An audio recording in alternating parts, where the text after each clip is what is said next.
welcome to Your Family Dog, a podcast dedicated to helping families love living with dogs. Here are your hosts, Julie Fudge Smith and Colleen Pelar. Hi, welcome to Your Family Dog.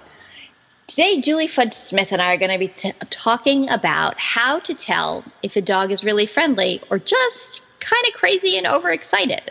So that's going to be our topic for the day. But first, we're going to start with an update from episode 28, where we talked about a woman who was uncomfortable using her backyard because the neighbors' dogs were sort of scary to her. So, Julie, can you share the email you received? Yes, I will. I got this from Hannah, and she said, "Thank you so much for answering my question in one of your podcasts. It was very helpful to hear your response, and I am happy to report that the situation has greatly improved.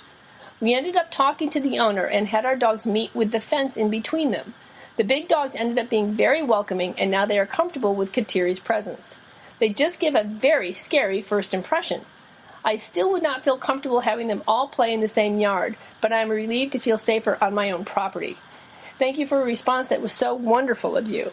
And then she went on to say she had her baby. Remember, she had mentioned that she was pregnant, and that Katiri has gone very well with the baby. And then she says, "The book you sent me has really helped me be aware of her reactions." Well, that book is Colleen's Living with Kids and Dogs. So we have mentioned your book on several occasions, and I just wanted to sort of give this independent collaboration that is such a wonderful book, and it really is very useful for new parents. So there you go. I'm always so happy to hear when parents find something of value in it. That makes me very happy. And just in the last week or so, I have updated the Living with Kids and Dogs website. So it has been reformatted all the way through. So if anyone wants to go check that out, let me know. If you find any typos, let me know those too. Well, we will put a link to it in the show notes this time. We will. So, all right. So getting back to our original topic, what's the difference between friendly and over-the-top arousal or excitement? Oftentimes, I think people make the mistake when they see a dog who is just awfully busy and excited. Mm-hmm. Oh, look at how friendly he is. And that's not the vibe I'm getting.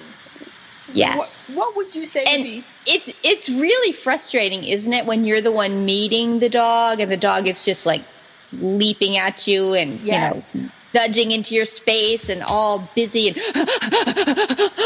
they're like, "Oh, he's so friendly," and you're like, "I think I'm being assaulted." I'm not really feeling like that was, let's be friends. No, I agree.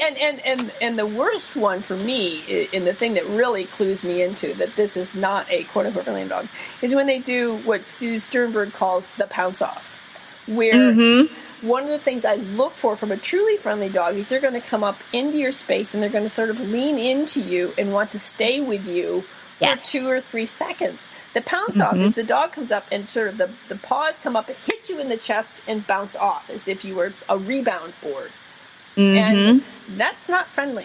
That just makes me very uncomfortable and actually really annoys me. I find myself end up being kind of like, stop it. That's just really kind of annoying and rude, and I don't like it. And the other thing, as I would say about dogs who are friendly, is there can be very friendly dogs who just lose it, and I get that. Oh, sure. But that's sure.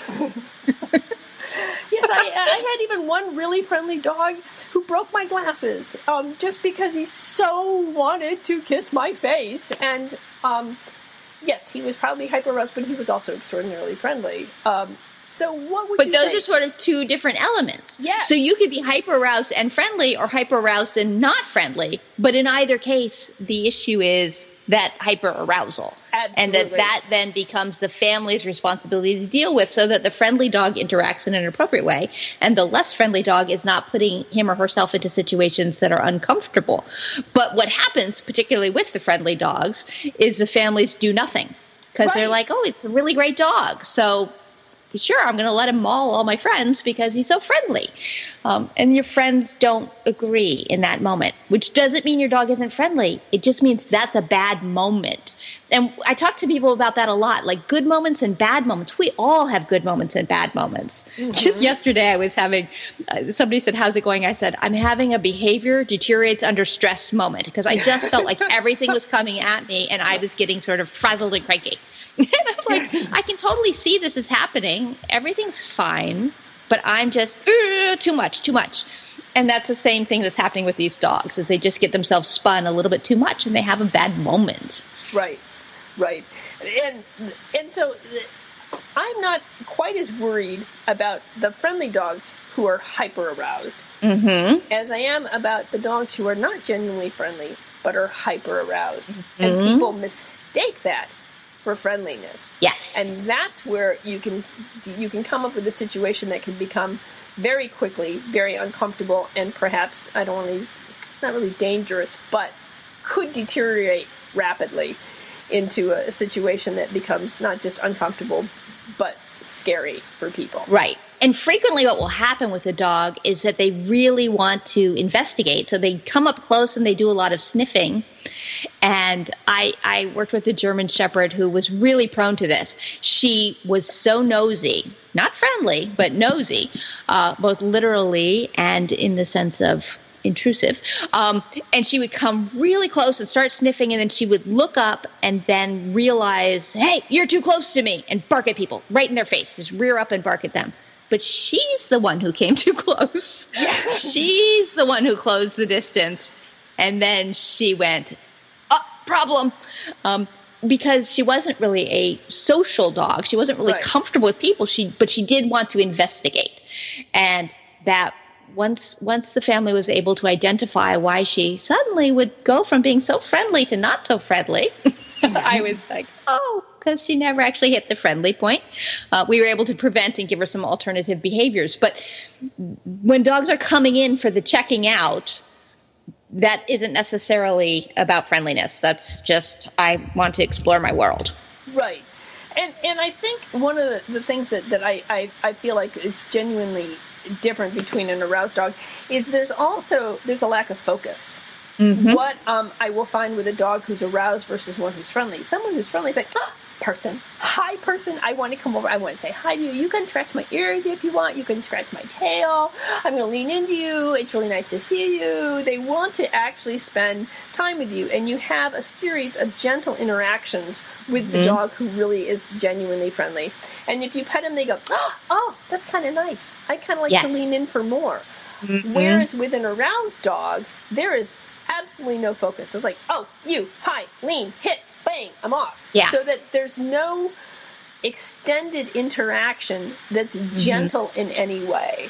Right. And they may be looking around a lot. They may be excessively sniffing, like your German Shepherd did. Mm-hmm. They could be. They could actually, if you were to offer them a treat, they should snatch the treat very hard, be very Sharky-like in your hand. They might have very wide eyes. Their ears might be up and very erect. And so these are all things to look for that might give you an indication that you're not talking about necessarily a friendly dog, but one who's aroused and who needs something to give it direction and to calm down. It may not necessarily be a dog that you want to try and get real close to. Panting is another one. Mm-hmm. They may pant a lot. Yeah. One of the things I like to tell people to look for is how much side-to-side movement do you see? And then my clients typically have a name for it. A really common one is wiggle butt or happy butt. They're like, you mean like when he just can't control himself? And you and I are both wiggling. You're like, yep, that is usually a happy social greeting because there's this whole side-to-side lateral extra movement. And when a dog is just excited and aroused, you don't get that. It's much more forward and frenetic and sort of flinchy. And so there's that problem. So, Colleen, when you were talking about the lateral movement in these dogs, the wiggly butt, I reminded me of when I'm talking to owners about play. And versus a dog sort of hunkering down and thinking, I'm going to go after prey, right? There's a difference between play and prey. And in play, the movements of most dogs are very large, they're very loose, and they're very lateral. And a friendly dog is going to come at you with big movements, and my body's all loose, and I'm all wiggly, and I'm kind of moving back and forth. And it's also, too, it can be self-regulating. So that dog's going to lean in for a pet and go, take a break, get a pet, and then repetitive, which is another part of play. I'm going to get all wiggly and loose and lateral again, and then I'm going to lean in, take a break, get petted, and lean back out. So I think that greeting another dog or greeting another person can look very similar to appropriate play. Mm-hmm. On the other hand, when you're talking about a dog that's sort of hunkering down and got his sights on a rabbit, they tend to be very tight and very linear and very focused. Although with hyper-aroused dogs, they tend to be highly unfocused, but they also do tend to be very stiff. I think you mentioned they're almost like they're vibrating with energy. Yeah. You know, they're tense, their body's tense, and they're vibrating, and they're very linear, and they dart in, and they punch off, and they go back. So they can't focus on anything. They're also not self-regulating. They're not stopping and reassessing. And so I think that if you think of it in those terms of this is a dog who is unfocused, tight, linear, stiff, and vibrating, that does not say friendly to me. That says arousal to me, and is a dog who can easily spill out of control if the situation isn't brought under control. And one of the ways that you can, and I think one of the things you can tell about a dog that may be uncomfortable or may be aroused by another dog is how they greet another dog. Mm-hmm. Yes. Like last night I had Zuzu meeting a client's dog, and this when I'm explaining this to kids, I always say, well, they get first names and last names from one another. And Zuzu was going in to get this little dog's last name, and the dog went, no, and rolled around. And Zuzu went, oh, okay, fine, whatever. And then a little while later, she tried again, and the dog whirled around again because she just did not want Zuzu sniffing at her rear end. And the owner said, well, we can just hold her, and Zuzu can go in and sniff. And I said, no. I think it's really important for the dog to have a say that I'm not comfortable with this. And Zuzu was great. She just turned her head to calm the other dog. She looked away, and she just walked away, kind of saying, okay, you're a bit of a social nerd, but whatever. And eventually, the dogs did allow each other to sniff. But it was allowing that little hyper dog, or the scared dog, to have some say in how they meet. So I think that you need to be aware of a hyper-aroused dog might be very reactive, just spin around. They're not making as good of choices as they would make when they were feeling more comfortable. Right. Which is one of the reasons why it's so important to give them choices, but to prevent poor choices. So, we do want the dog to have some control over her environment, and which in this case she did, because she was able to tell Zuzu, don't like you, and Zuzu was able to go, okay, got it. But we also want to prevent the dog from making poor choices. So if, for example, I'm standing in your doorway and your dog is launching itself off of me repeatedly, that would be a moment that we would want to intervene. And so that the dog isn't repeatedly making a decision that isn't good for the dog. Right. Or for me, thank you, but definitely not good for the dog. And that's an arousal thing, to recognizing that we don't make our best choices when we're stressed. Right. And arousal is stress. It just is. Mm-hmm. So I think one of the things that an owner can do if they know that their dog is aroused when people come to the door is make sure the dog's on a leash. Mm-hmm. So that you can control his access and maybe control his behavior and feed him a few treats when somebody comes through the door, so that we're now focused more on having a little snack than I am on pouncing off of Colleen, who looks like a wonderful backboard. I mean, I'm not a rebound board. I'm not a backboard to a basketball court, and I don't want to be treated as such. Yeah. I always think of the single wall at tennis courts. Yes. When I'm being launched off of by a dog, I'm like, okay, I'm just a giant green wall with a stripe across it. And you're boing, boing. Thank you. That's right. How many points are you getting there? The other thing you can do, too, that which kind of goes with what I was doing with Zuzu and this other little dog, is what I call the 3-second rule. And so when dogs meet, especially if your dog tends to be aroused, is you can go up and allow the dogs to sniff for the count of 1, 1,000, 2, 1,000, 3. And at 3, you break it up and you move along. And what you can do is you can tell owners that you are approaching saying, hey, my dog is kind of excited with other dogs, so we're just going to make this a quick little greeting, and they're going to be just fine with that. And I have found that works really well, whether you have one aroused dog or whether you have two. It's also great if you are approaching another dog who's aroused, because then they begin to learn how to interact appropriately with another dog.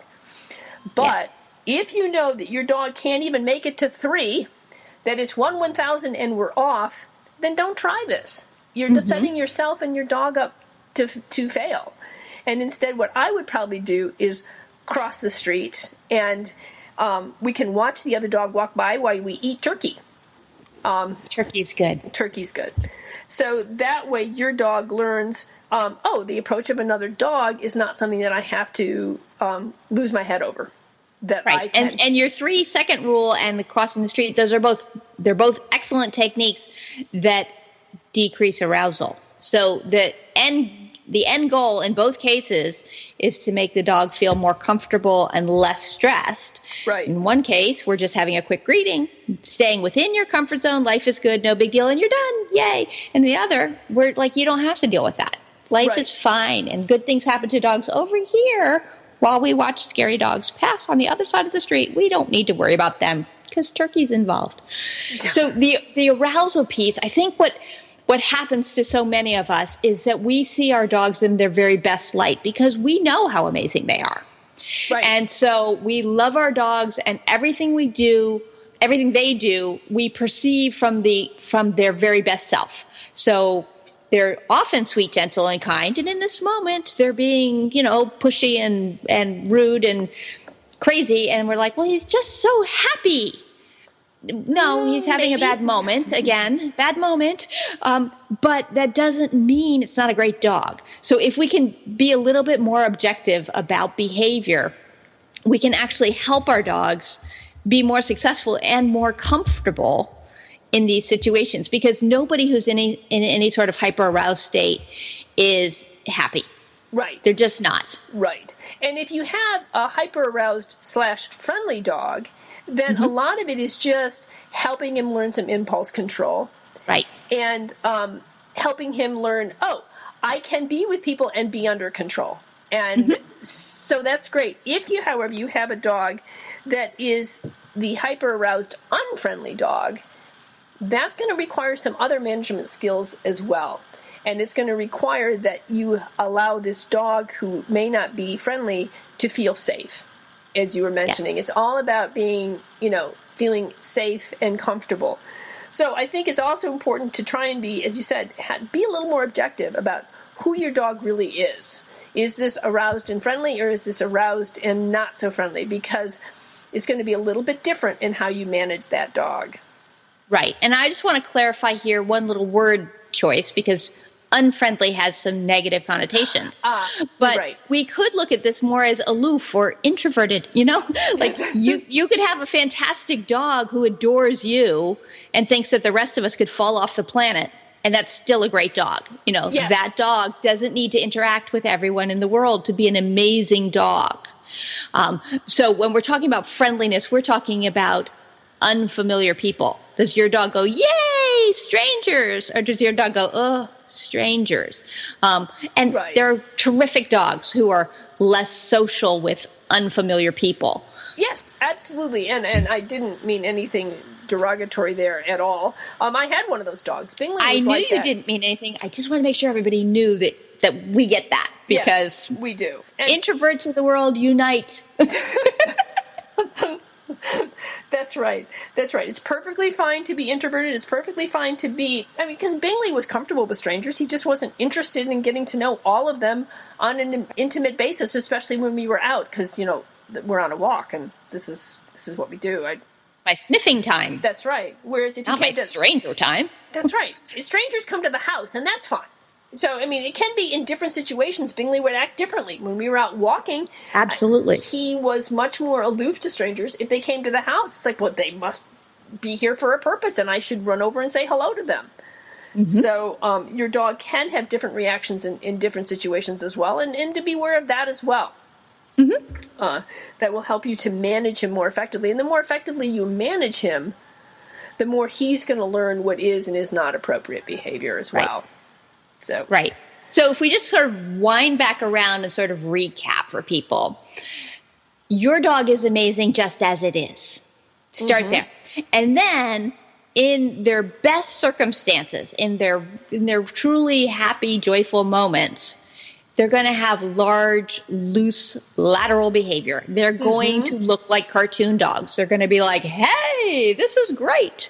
And we should see that real loose, flowing kind of energy as opposed to vibration. Right. So that's the piece to be watching for. Like, do you think your dog is flowing or do you think your dog is vibrating? If we summed up just into 2 words, those would probably be the 2. I don't know that I have a better one than flowing, because I think that's kind of, do you have a better one? Fluid. Okay, liquid dog. No, I think flowing or fluid or just there's a certain sort of comfort in the movement. Yeah. There's a certain easiness. I think the idea of vibrating is just a really good way to determine it. We do have a poster from vetbehavior.com that we can post on the website or link to it about hyperarousal that shows some different things that have to do with hyperarousal. So we will send the link to that Yes, poster. we will put a link. And just to clarify there, that is vetbehaviorteam.com. But we will put a link in the show notes if anyone wants to go hunt for that. Okay. So those are, and they're the Lily Chin artwork, and Lily Chin is an amazing artist who does a really good job of drawing dog body language, which you would be amazed how difficult it is for many, many folks to draw. But she can convey the emotions in a way that people can really see them. She's terrific. She is terrific. We'll put a link to hers in there too. I think that's a great idea because Lily Chin has a lot of wonderful things on her website and that are free for downloading. Yes. So she's great. Indeed.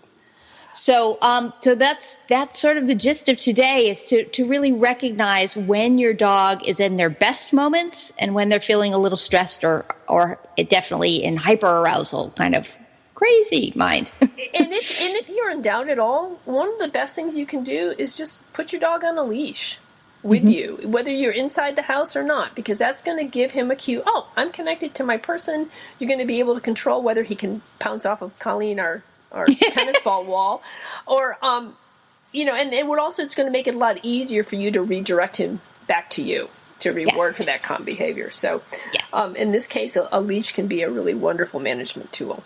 It can indeed. All right. Well, thanks, Colleen. I think that wraps this one up, and I will see you next week. Okay, see you next week. All right. Bye-bye. Bye. Thanks for listening to Your Family Dog. Got questions? Interesting ideas? Colleen and Julie would love to hear them. Call 614-349-1661 or visit www.yourfamilydogpodcast.com to share your thoughts. Hey, if you enjoyed the show, could you do us a quick favor? Head over to iTunes or Google Play or Stitcher or wherever you get your podcasts and leave us a review. That will help other families find quick and easy tips for enjoying life with their dogs. Thanks!